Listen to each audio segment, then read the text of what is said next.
Welcome to the X Project Podcast. This is a podcast of the X Project Substack. To subscribe, please go to thexproject.substack.com. Navigating the Tides of Black Gold, Exploring the Bullish and Bearish Perspectives in the Crude Oil Market, article number 23, published January 9th, 2023. In this podcast, the X Project will answer these questions. First, why this article now? Second, who represents each case? Third, what is one of the top 3 reasons to be bullish? Fourth, what is a second reason to be bullish? Fifth, what is a third bullish reason? Sixth, what is one of the top 3 reasons to be bearish? Seventh, what is a second reason to be bearish? Eighth, what is a third reason to be bearish? Ninth, what does the X Project guy have to say? And 10th, as always, why should you care? Section 1, why this article now? Understanding the crude oil market has never been more critical in an era where the ebb and flow of global energy markets can shift the sands of economic stability. As we stand at a pivotal juncture with geopolitical shifts, technological leaps, and environmental concerns colliding, the need to dissect and comprehend the complex dynamics driving oil prices is paramount. This article delves into the heart of these currents, unraveling the bullish and bearish perspectives that shape the future of our most contentious yet vital resource. In the X Project's Article 21, Energy Transition Crisis, summarizing Eric Townsend's 8-part docuseries, the underlying premise of the crisis is a shortage of fossil fuels leading to spiking prices based on the underinvestment in the development of fossil fuels over the last decade or two, in which policies favored investment in green energy sources, primarily wind and solar. That premise is reasonable, as the underinvestment in the crude oil market is well known, as I initially introduced in the X Project's Article 15, U.S. crude oil production at new all-time high. In that previous article, the Crude Chronicles great chart showing historical capital expenditures, or CapEx, by the oil industry was shared, and it is worth sharing again. And yet, crude oil prices have been down for the last 3 months, closing out 2023 in the low $70 range. Right on cue, one of our favorite and highly respected Substack authors published an article on December 22nd titled, Peak Cheap Oil is a Myth. Section 2, who represents each case? Of course, that Substack author representing the bearish case for crude oil is none other than our favorite green chicken, Doomberg. For those of you who do not know, Doomberg is a small team of former executives from the commodities sector. They, quote, started writing Doomberg in May of 2021 to highlight the fundamentals missing from many economic and policy decisions, and it quickly grew to be one of the most widely read finance newsletters on Substack.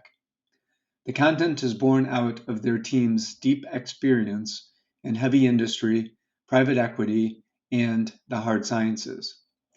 Family offices and C-suite executives hire them to deliver innovative thinking and clarity to complex problems. They operate as though their subscribers share those same expectations. End quote. Quite a few analysts are short-term bearish on the price of crude oil based on a short-term recessionary outlook.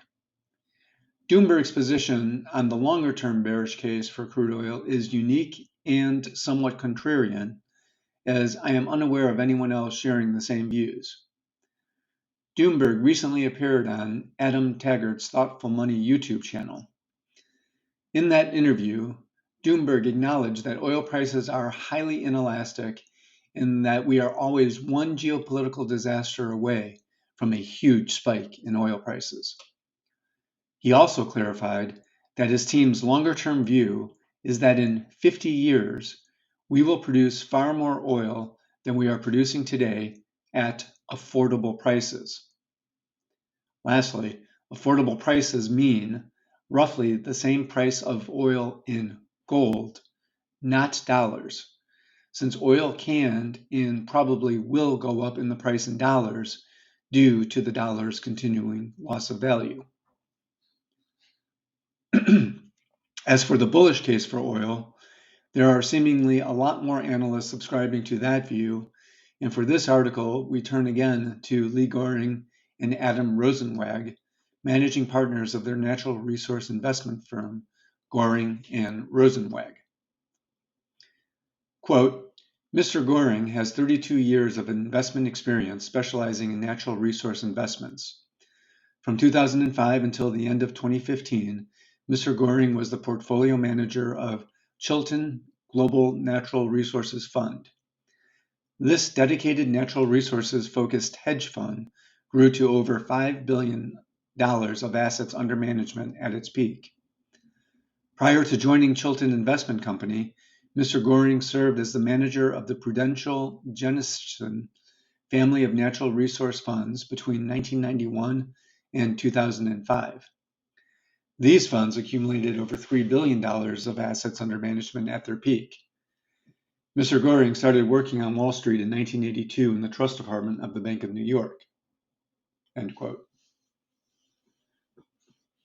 Quote, Mr. Rosenwag has 17 years of investment experience. Between 2007 and 2015, Mr. Rosenwag worked exclusively on the Global Natural Resources Fund at Chilton Investment Company with Mr. Goring. Prior to joining Chilton Investment Company, Mr. Rosenwag worked in the investment banking department at Lehman Brothers between 2006 and 2007. End quote. They publish an extended quarterly commentary, and their bullish case is taken from their latest commentary published on November 29th, 2023, titled Dr. Jevons, or How I Learned to Stop Worrying and Love Demand.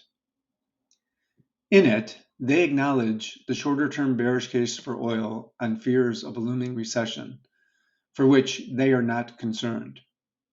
Quote, even if a severe coordinated slowdown took hold, we believe the impacts would be less painful and shorter-lived than most analysts expect. There have been 4 global recessions since 1965. 1975, 1982, 1991, and the global financial crisis in 2009. In the first 3 instances, global energy demand fell by 1%, driving average per capita energy demand lower by 4.4%. Energy per capita took 8 years on average to recover to pre-recession highs. The GFC, the Great Financial Crisis, was much worse in terms of economic dislocation. Global per capita GDP fell by 2.5%, nearly 3 times the average of the previous 3 worldwide recessions. However, because of the rising influence of energy-hungry emerging market economies, per capita energy demand only fell by 2.9%, 1/3 less than in the previous 3 recessions, despite a nearly 3 times sharper slowdown in economic activity. Instead of taking 8 years, per capita energy demand surpassed the pre-crisis high by 2010. If we experience another global slowdown, of which we have no evidence presently, the impact would be much less than people expect. End quote. They also acknowledge the longer-term bear case for oil, predicated on the International Energy Agency's outlook for demand for oil and gas and coal having already peaked. And that leads us to the bull case. Section 3. What is one of the top 3 reasons to be bullish? Demand exceeding expectations. First, Goring and Rosenwag, go Rosen going forward, attack the bearish demand outlook. Quote, the IEA is leading the bearish course. In their most recent World Energy Outlook 2023, published in October, the IEA lays out its announced pledges scenario for global energy demand. Between 2022 and 2030, the IEA estimates demand, which it oddly calls total energy supply, will fall by 1%. By 2040, it will fall by 3.2%. These numbers are not possible given our understanding of global energy consumption. Our models tell us the IEA uses fundamentally flawed methodologies that introduce a systematic downward bias. Their bias has been apparent since at least 2010. Over that time, the IEA has chronically underestimated global oil demand in 12 of the 14 years, including COVID-impacted 2020. Excluding 2020, the IEA increased demand by an incredible 800,000 barrels per day on average from its initial expectation. If the IEA's error were a country, it would be the world's 21st largest oil consumer. End quote.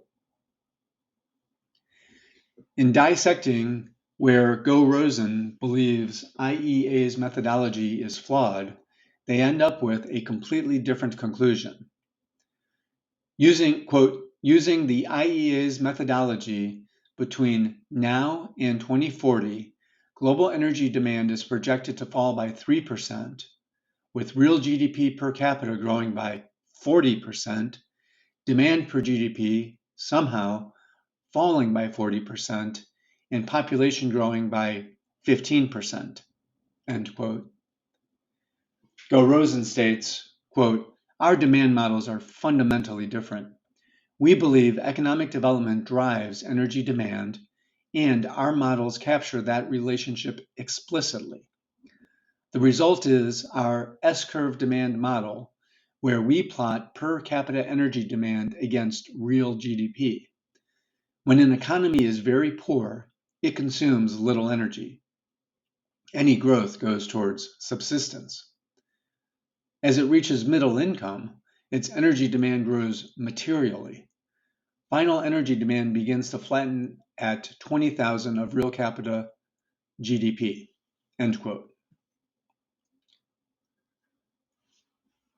Quote, "While the IEA assumes global energy demand will peak around now, our model predicts it will grow by 217 exajoules between now and 2040, representing the fastest 17-year period of growth in human history."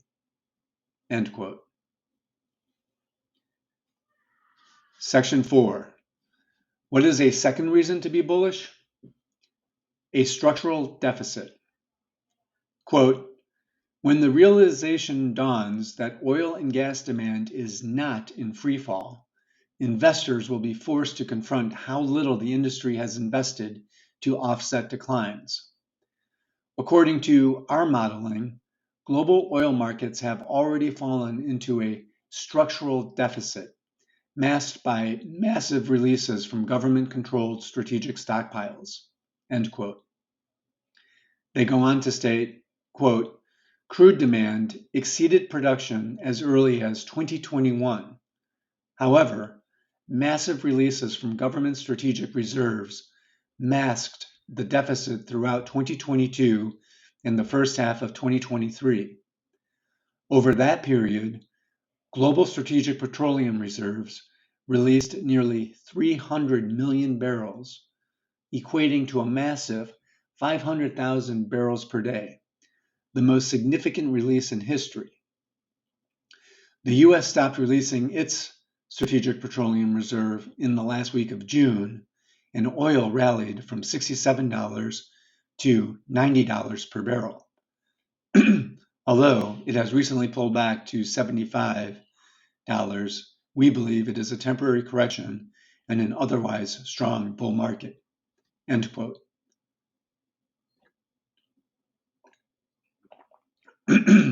Section 5. What is a third bullish reason? U.S. shale is peaking and rolling over. First, Go Rosen points out that prime Permian Basin, the highest producing oil field in the U.S., acreage was selling for $5,000 per acre for the net royalties a few years ago. Recently, the price of the net royalty acre in the Permian Basin is closer to $25,000 to $30,000. They also point out the historically large corporate acquisitions by Exxon of Pioneer Natural Resources and by Chevron of Hess. They suggest that royalty and corporate buyers are aware that prime undrilled acreage is quickly running out. Second, they point out that according to their calculations, the Permian has produced half of its reserves and that sequential growth is expected to turn negative within the next few months.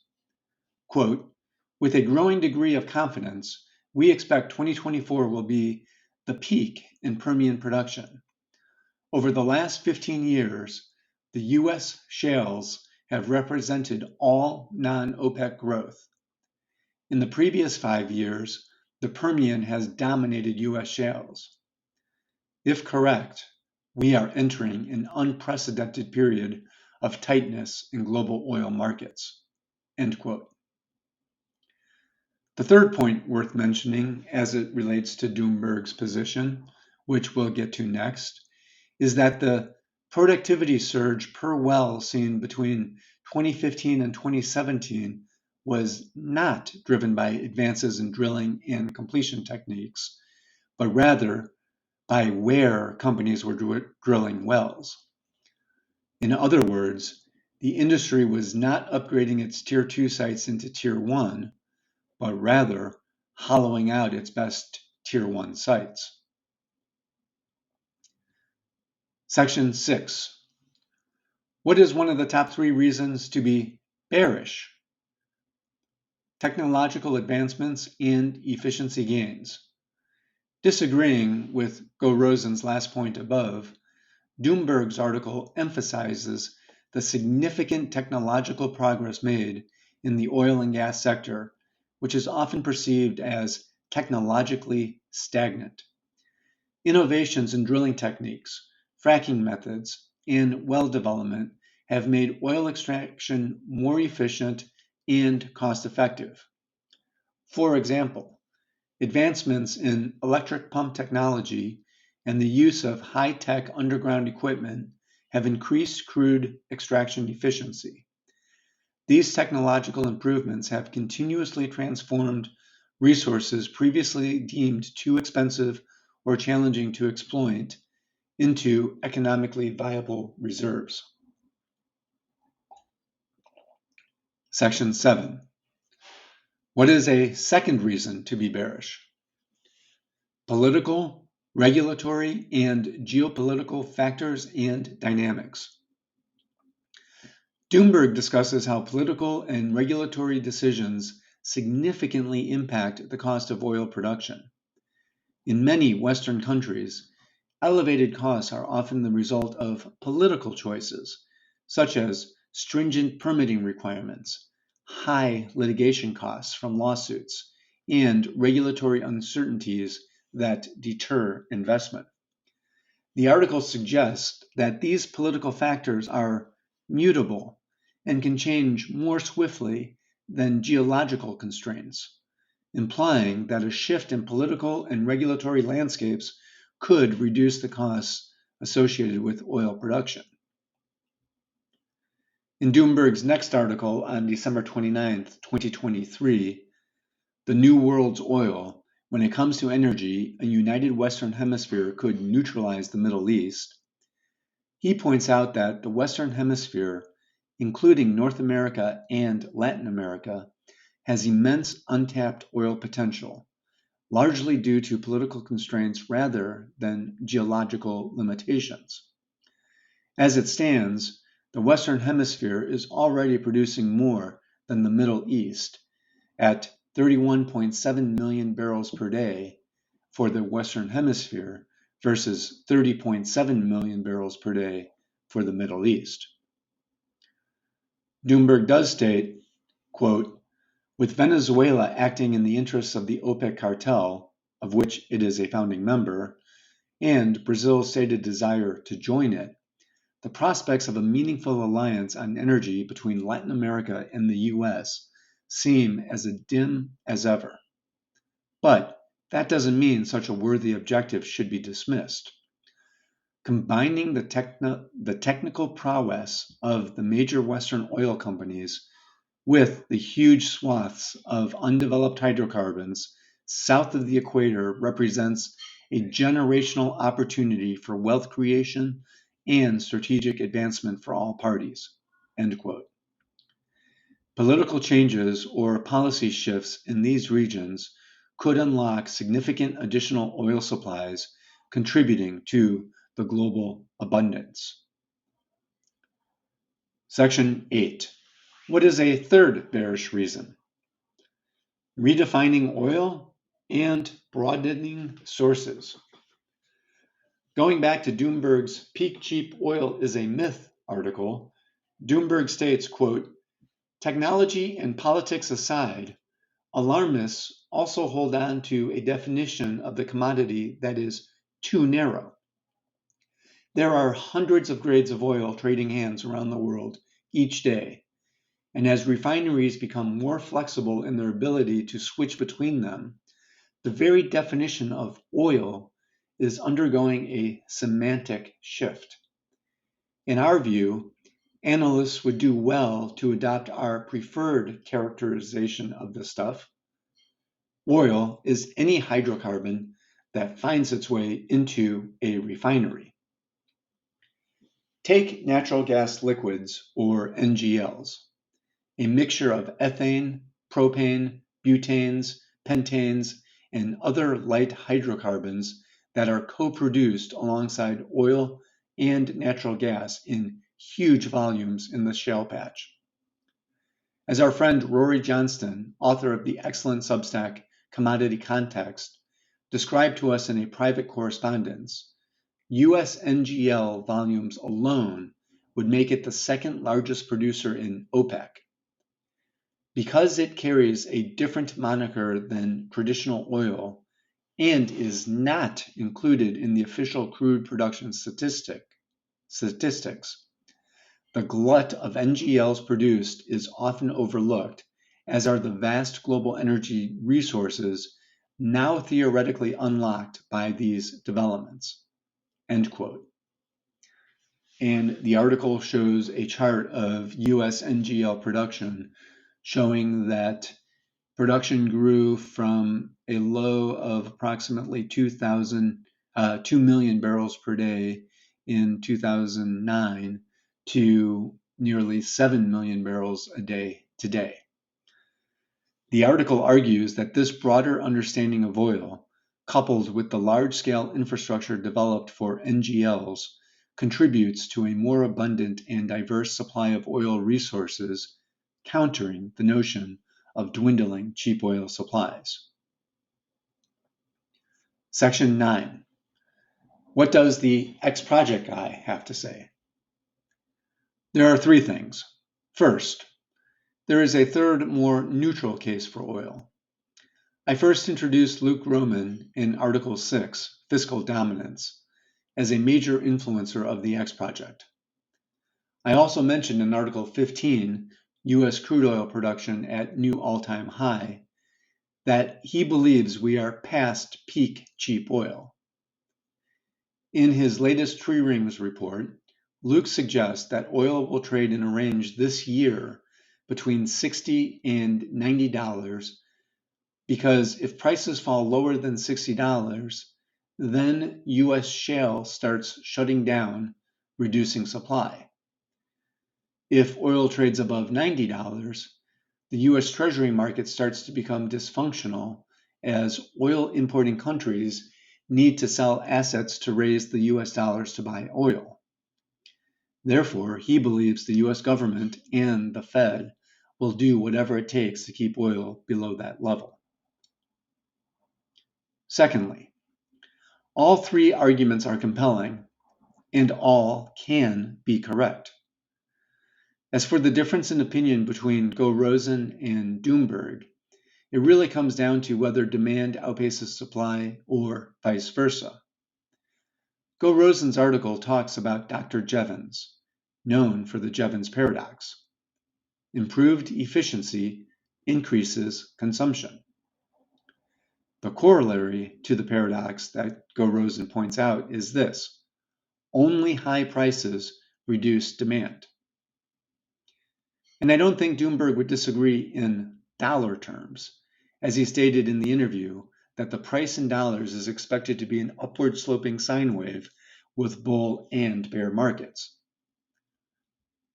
Nothing I am about to say should be considered investment advice, as it is only for informational purposes. Despite Doomberg's theses regarding long-term abundant supply, which I find believable and hard to argue with, I am generally bullish on oil in US dollar terms because ultimately I believe we will see multiple future waves of inflation and a continuing decline in the purchasing power and value of the dollar. Doomberg admits the same in the interview with Adam Taggart and states that is why he owns physical gold. Thirdly, I currently own stock in most of the major oil companies, several oil service companies, some offshore oil drillers, and some oil pipeline and oil royalty companies. For many of these, I'm earning dividends of 3 to 5%, with some as much as 7 to 9+%. And since I am reinvesting those dividends, I am comfortable waiting out short-term weakness in prices, especially since my investment horizon is 5 to 10 years. I also like having a hedge against a geopolitical crisis. But as I laid out in the 10 investment themes I subscribe to in the conclusion to Article 6, Fiscal Dominance, I am also long cash and cash equivalents for optionality given expected volatility in oil and all my other investment themes. If oil prices fall below $70 and towards $60 per barrel, I will add to my positions, happy with the dividend yield and comfortable with the long-term prospects. If there is a spike due to geopolitics, I will likely take some profits, as price spikes generally don't last. Section 10. Why should you care? First of all, because there is potential money to be made investing in this sector, which you should not do based on this article, but only after doing your own research and/or consulting with an investment advisor. Secondly, if prices rise well above $110 per barrel and persist at those elevated levels, you should expect economic weakness. As the chart below shows, aside from the COVID-19 recession, each recession preceded or coincided with a rise in oil prices above the previous range. From 2011 to 2015, our economy endured prices in an approximate range of $90 to $110 per barrel without a recession. And so exceeding that level on a sustained basis should negatively impact the economy. The X Project is here to keep you informed, helping you know what you need to know. Please help the X Project continue its mission by hitting the heart icon indicating you like this article and podcast, sharing this article and podcast along with prior articles and podcasts with anyone and everyone you know and care about.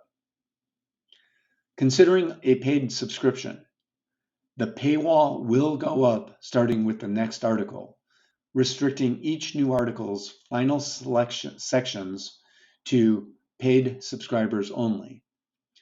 All paid subscriptions in January will come with a free 30-day trial. Every month, for the cost of 2 cups of coffee, the X Project will deliver 10 articles per month.